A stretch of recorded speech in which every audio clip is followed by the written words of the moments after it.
एक था बहुत ही सुख समृद्धि से परिपूर्ण राज्य। वहां पर एक राजा राज्य करता था। जब वह राजा वृद्ध हो गया तो उसे अपने बेटों को समझाने की एक युक्ति सूझी और उसने अपने बेटों को अपने पास बुलाया और कहा कि हमारे राज्य में एक भी नाशपाती का पेड़ नहीं है। आप लोग जाइए और नाशपाती का पेड़ ढूंढ कर लाइए। उसने शर्त रखी कि वे अलग अलग समय पर जाएंगे। पहला बेटा गर्मियों में गया, दूसरा पतझड़ में और तीसरा सर्दियों में। जब पहला बेटा लौटा तो उसने कहा कि पेड़ सूखा और बेजान है, उस पर कोई फल नहीं है।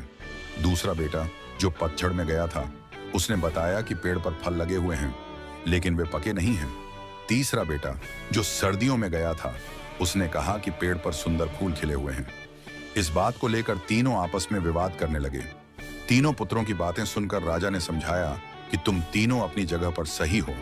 हर मौसम में पेड़ अलग दिखता है, इसलिए किसी भी चीज को पूरी तरह से जाने बिना उसके बारे में अपनी राय कायम नहीं करनी चाहिए।